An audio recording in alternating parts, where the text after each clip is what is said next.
दोस्तों अगर आप फ्लिपकार्ट सेलर हैं तो आज का वीडियो आपके लिए बहुत ही ज्यादा इंपॉर्टेंट होने वाला है क्योंकि आज के वीडियो में आपको 5 ऐसी मिस्टेक्स बताने वाला हूं जो कि बहुत सारे फ्लिपकार्ट सेलर करते हैं जिसकी वजह से उनको बहुत लॉस होता है। तो अगर आप इन मिस्टेक्स को अवॉइड करना चाहते हो तो पूरी वीडियो को ध्यान से देखो ताकि आपको हर एक चीज के बारे में डिटेल में समझ में आ सके। और अगर आपने अभी तक चैनल सब्सक्राइब नहीं किया तो जाकर चैनल को सब्सक्राइब करो। तो चलिए शुरू करें।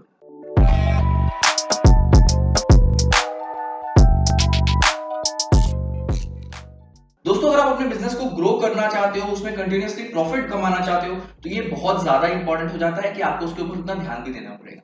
ध्यान देने से मेरा मतलब क्या है कि बहुत सारे ऐसे सेलर्स हैं, ऐसे सप्लायर्स हैं जो कि बहुत टाइम से बिजनेस कर रहे हैं फ्लिपकार्ट और अमेजोन और मीशो हर प्लेटफॉर्म पे। मैं एक की बात नहीं कर रहा, हर प्लेटफॉर्म की बात कर रहा हूँ। और वो ये नहीं ध्यान देते कि क्या चेंजेस आ रहे हैं इसमें।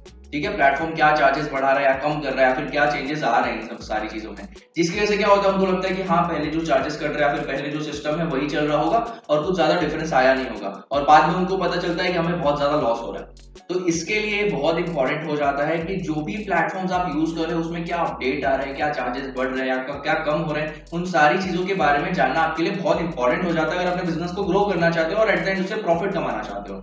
तो आज का वीडियो इसी के लिए मैंने बनाया था कि आप इन चीजों को अवॉइड करो, इन चीजों को सीखो और फिर उसको इंप्लीमेंट करके अपने प्रॉफिट को कंटिन्यूअसली ग्रो करो। ठीक है, तो प्लीज पूरी वीडियो को ध्यान से देखना इसके लिए। तो जैसा कि मैंने आपको बताया कि आज के वीडियो में हम देखने वाले हैं कि ऐसी कौन सी 5 मिस्टेक्स है जो कि बहुत सारे फ्लिपकार्ट सेलर करते हैं जिनकी वजह से उसको लॉस होता है।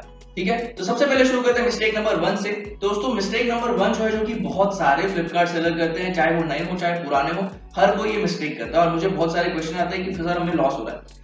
सबसे पहली चीज, आप अगर कोई भी प्रोडक्ट लिस्ट कर रहे हो तो 2 टाइम पे आपको प्राइस चेक करना जरूरी है। सबसे पहले जब आप लिस्ट कर रहे हो तो आपको पता होना चाहिए कि मुझे क्या चीजें कहाँ कट रही है, कितने चार्जेस फ्लिपकार्ट के हैं, क्या मुझे वेट रखना है, क्या डायमेंशन रखना है। जब आप लिस्टिंग कर रहे हो तब तो आपको चेक करना ये बहुत जरूरी हो ही जाता है। बट जब आपकी लिस्टिंग लाइव हो जाती है, जब वो एक्टिव हो जाती है, तो भी आपको एक बार क्रॉस चेक करना है कि आपकी लिस्टिंग में कोई दिक्कत तो नहीं है, कहीं आपको चार्जेस ज्यादा तो नहीं लग रहे, कहीं आपने गलती से वेट तो ज्यादा नहीं डाल दिया।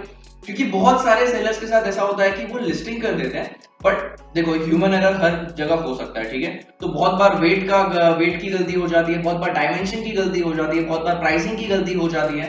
तो इसके लिए आपको ये ध्यान में रखना है कि जब भी आप कोई भी प्रोडक्ट लिस्ट कर रहे हो तो आपको 2 बार चेक करना है। एक, जब आप लिस्ट कर रहे हो तो आपको ध्यान से सारी चीजें फिल करनी है, और दूसरी बार जब वो लाइव हो जाता है, जब वो एक्टिव हो जाता है, तब आपको एक बार फिर से क्रॉस, ताकि आपको कोई भी प्रॉब्लम ना हो और आपको उसकी वजह से लॉस ना हो। तो ठीक है, तो 2 बार आपको लिस्टिंग चेक करनी है, ये आपको ध्यान में रखना है, ये मिस्टेक आपको अवॉइड करनी है। ठीक है, मिस्टेक नंबर 2 जो कि बहुत सारे सेलर्स आज के टाइम पे कर रहे हैं, जिसकी वजह से उनको बिजनेस आना शुरू होता है फिर उनका बिजनेस डाउन हो जाता है, ये है ब्रांड रजिस्टर करवाना।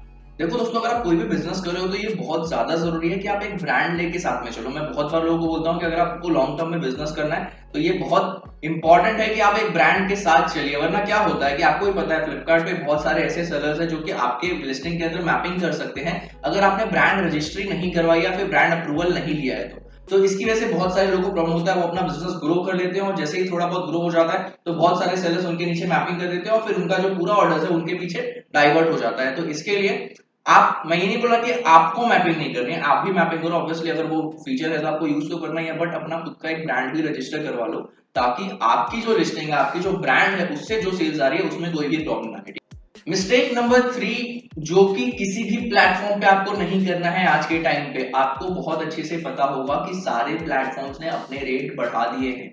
ठीक है, चाहे आप मीशो ले लो, मैंने रिसेंटली मीशो के ऊपर ही वीडियो बनाया, इसमें मैंने 5 मिस्टेक्स बताया जो कि मीशो पे आपको अवॉइड करनी है। अगर आपने वीडियो नहीं देखी है, यहाँ पे मैं उसको लिंक कर दूंगा, वो भी देख सकते हो।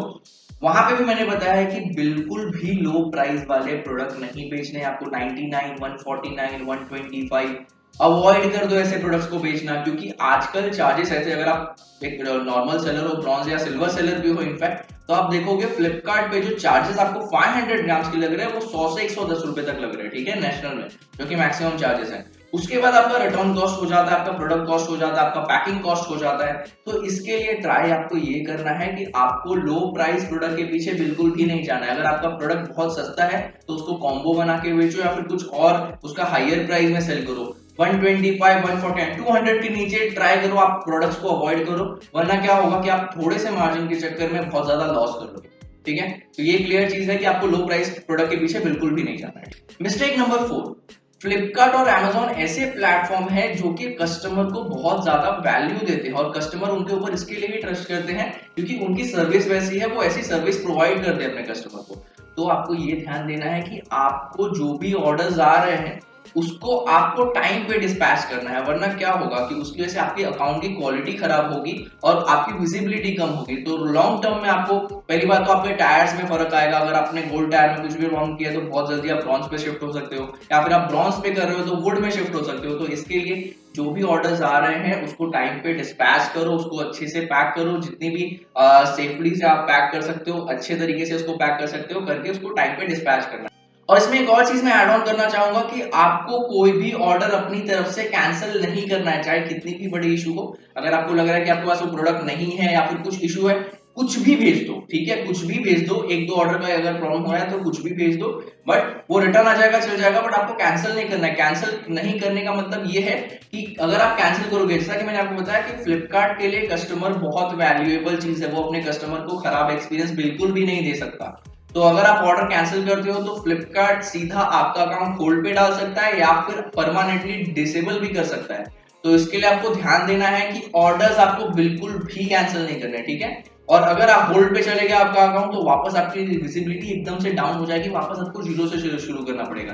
तो इसके लिए एक ऑर्डर के लिए ज्यादा टेंशन पालने की जरूरत नहीं है, बिल्कुल भी कैंसिल नहीं करना। नहीं है प्रोडक्ट, कोई दूसरा सिमिलर प्रोडक्ट भेज दो। अगर कस्टमर थोड़ा अंडरस्टैंडिंग होगा तो रख लेगा, नहीं होगा तो रिटर्न कर देगा, बट आपको खाली रिटर्न कॉस्ट लगेगा। लॉन्ग टर्म में ज्यादा कुछ प्रॉब्लम नहीं होगी इस चीज से।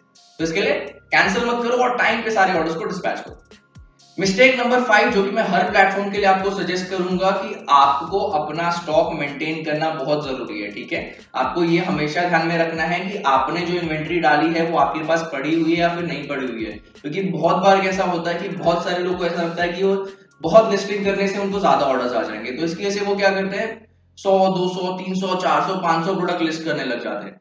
जब वो 500 प्रोडक्ट लिस्ट करते हैं तो आप खुद समझ सकते हैं कि 500 प्रोडक्ट की इन्वेंट्री तो उनके पास होगी नहीं, वो कहीं थर्ड पार्टी से ले रहे होंगे। जब वो थर्ड पार्टी से ले रहे होंगे तो बहुत बार ऐसा होता है कि वो प्रोडक्ट उन्होंने डाला हुआ है स्टॉक में, बट सामने अवेलेबल नहीं है। अब जब सामने अवेलेबल नहीं है तो आप डिस्पैच नहीं कर पाओगे, आपको ऑर्डर कैंसिल करना पड़ेगा, ये सारे इश्यूज आते हैं। तो इसके लिए ज्यादा प्रोडक्ट के पीछे मत जाओ कि मुझे बहुत सारे प्रोडक्ट को लिस्ट करना है। लिमिटेड प्रोडक्ट्स रखो लेकिन उसकी इन्वेंट्री मेंटेन करके रखो, अपने पास थोड़ा बहुत स्टॉक रखो, जो कि आपके रेगुलर सेल होने वाले प्रोडक्ट है उनका स्टॉक रखो अपने पास। और जो आपको कभी कभी ऑर्डर्स आते हैं वो आप हमेशा अपने सप्लायर से पूछ के रखो, अपडेट लेते रहो कि वो आपके पास उनके पास अवेलेबल है कि नहीं।